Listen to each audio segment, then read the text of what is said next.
Hi everyone, Ted Wyman here with another edition of On the Rocks, joined once again by six-time Canadian champion Jill Officer to provide some analysis on the 2021 Brier in the bubble in Calgary. Good morning, Jill, and I just have an easy question for you right off the bat. What are your impressions of this Brier so far leading into the championship round? Yeah, I felt like the guys got off to a bit of a rusty start for the first few days, and there was a few surprises, I guess. Like New Brunswick got off to a superb start. That's not something we typically see from them. And then as the week's gone on, you've seen the teams, the top teams particularly, finding a little bit more groove, finding a little bit more consistency. It's more normal for them to be playing 2 games a day, and so we're really seeing the shot making starting to pick up and increase. And I thought the game last night between Madaw and Gunlickson was really quite good to watch. There was so many great shots. I know there was some blank ends, and people talk about the blank ends, but the blank ends are not always coming on purpose. Teams are trying to put rocks in play, but the men are just so good at clearing out 3 or 4 rocks at a time that it ends up in a blank. But it doesn't mean that great shots aren't being made, and I think we saw that in last night's game. We sure did, but just the fact that we saw Wayne Madaw playing in that game it's amazing enough that he's even playing in the Brier. He never thought it would happen. But here he is, not only playing the Brier, but he goes 7-1 in preliminary pool play and is tied for first place with Kevin Cooey. I mean, come on, that's a story that just writes itself. And in case I didn't mention, he has a 15-inch titanium rod holding together the leg that he broke in 11 places. I know. I remember after Wayne broke his leg and I saw him at the Players Championship in Toronto, and he did not look good. Like, crutches, cast, the whole 9 yards. And, it didn't sound good either. And I was actually surprised to see him throwing rocks at the Women's World Championship in 2019 when I was there as 5th player for Chelsea Carey's team. And he was matching rocks in practice at night. And I remember asking him, like, oh, I didn't think that you could actually curl anymore. And he said, no, I can throw and I can play. I just don't know how much my leg could actually tolerate. So, I've heard that was a concern for him coming into this week, and how much pressure and how much strain and how much fatigue could his leg actually handle. But it's not stopping him at all. I heard someone say last night that he came out of the womb shooting 87%. And I think that is such an accurate statement of Wayne Madaw, because he's just been, I think he seemed a little uncertain about what he was going to get out of himself coming into the Brier. But I think that passion and that excitement that's there has just led to incredible shot making by him. And you can't forget the rest of the team setting him up for these things too, right? And the sweeping that they do and all that stuff. And it's been fun to see and fun to watch. It'll be interesting now to see how far that team can actually get. Yeah, you're right, Jill. Scott Howard has played absolutely fantastic at the 3rd position. David Mathers at the 2nd position has really been great. Tim March, not as great statistically, but the guy's a fantastic sweeper. And that kind of leads me into a segue to my next segment, which is to talk about directional sweeping. And that's something that when Wayne Madaw last played in 2013 in the Brier didn't even exist. Now he comes back, and I think even he's shocked about kind of what these sweepers are able to do with their brooms in terms of actually making rocks curl as well as keeping them straight. And Jill, you were a world-class 2nd player in the women's game. What can you tell us about directional sweeping and the effect that it's had on the game?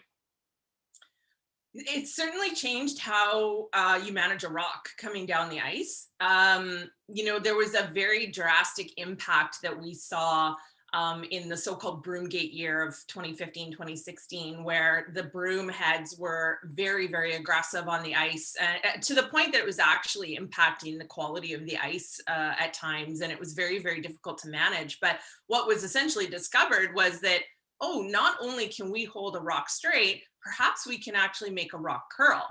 And I think that was certainly the case with those very abrasive brooms. And once the WCF, or the World Curling Federation, came with the standards that all manufacturers had to use the same material, and that there were certain restrictions of what they could and couldn't put underneath that material in the broom head, there's been a little bit more question about what that impact actually is in terms of making a rock curl. We see, especially in the men's game, that they're doing it a lot and they're really, really buying into it. And like Wayne Madaw, like you said, I heard him say the other day, I should have flashed that rock. And Tim March, he felt had carved it to a point that he hit it right on the nose. I think there's true believers out there. I think there's some people that still question it. I know I'm one that questions it, or maybe how much impact it actually has. But I think we especially see in the men's game that there are a lot of true believers.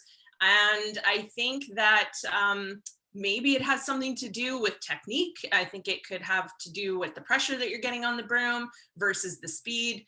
And there's a lot of variables to it. And it's something that can be very challenging to test because of the variability with ice conditions and rocks and a whole bunch of different things. Well, you brought up Broomgate, and there was a bit of a Broomgate at the Brier on Thursday night. Steve Laycock, who's a great guy and somebody that everybody at the Brier likes and respects, had a little bit of a moment that he probably regrets, and he smashed his broom. The broom handle apparently flipped down it, and it hit with the hard side down and took a big chunk out of the ice, and it caused a 45-minute delay in their game with Alberta. I guess things happen. Yeah, you know what? Steve is a great guy. And I don't think that based on what I heard from Botcher's team and in their post-game interview last night, I don't think that there were any hard feelings there. I mean, Darren Moulding from Team Botcher clearly stated in the post-game interview that it's happened to him before, and that, yeah, he was embarrassed by it and he had to kind of figure out how to manage it. I don't think that that's typically something that we see from someone like Steve Laycock. He's a pretty quiet and reserved guy, but super, super nice. And I'm sure that he felt horrible about it, especially because it led to such a delay in the game. And I'm sure that he's learned a lesson. But, for people to, I saw a lot on social media last night, people saying, oh, I hope he gets fined and Alberta should just automatically win, and just all these like really dramatic, extreme things. And it sounded to me like he was being fined, and rightfully so. If it should go further than that, I'm not sure. Last night, I don't think it should have. Maybe that's something we need to consider in the future. But we've seen a lot of people have really strong emotions, and you're playing in something that you put a lot of time and effort into. The emotions get the best of you. If we were all out there working like robots and being super stoic, the people would still complain. So it's like you can't win when you're a public figure, right? And nobody actually saw it because it wasn't the TV game. So we can't make an assumption about exactly how it played out. But I think what was clear was that Botcher's team had no ill will against them. And I think that that's really shows what curling is and what the players are actually like, and that everybody, sort of has a respect for each other even when things do go bad. Do you think Botcher's team would have had the same post-game attitude had they lost that game? I'd like to think that they, and especially Darren, like he seems like a really great guy. I've had some conversations with him, and I'd like to think that he would have had that same attitude. I really do. Just because I think that's the kind of guy he is, and I think that the players are just like that. Yeah, I think that's very much true. When you look at the standings right now, you've got all the big hitters in there.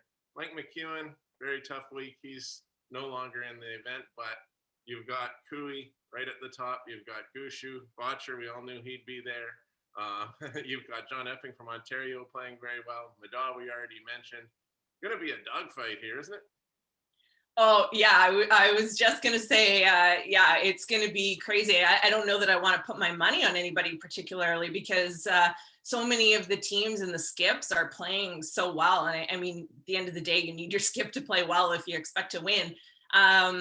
So yeah, there's gonna be some really interesting games over the next couple of days in this championship round. And wow, are they ever important and significant, each and every one of them.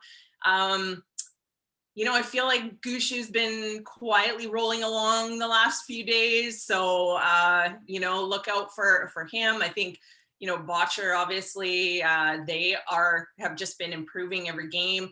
Cooey started out great, found ways to win, but has faltered a little bit. So it'll be interesting to see once the intensity builds with that team, because they have such intense players, if they can still manage that in that pressure situation. And another team I like is Matt Dunstone's team out of Saskatchewan. I think they've played very well quietly up to 6-2 and very much in the mix here. And like I've said before, I think Matt Dunstone's going to win a Brier at some point. And I agree with you. I think he's going to win a Brier at some point as well. And yeah, their team is doing well and playing well. And like you said, kind of quietly, also like Gushu quietly rolling along. So yeah, it'll be really interesting to see how this plays out. I'm not sure if Dunstone will make the playoffs this time, but he will win a Brier someday. Well, as our friend Devin Haru would say, buckle up, Canada, because it's going to be a pretty interesting ride here for the championship round and then the playoffs on Sunday. And we'll have you back, Jill, hopefully on Monday to wrap all this up. But it's just been a fantastic experience working with you. Thanks so much for this. And for Jill Officer, I'm Ted Wyman. You've been watching On the Rocks.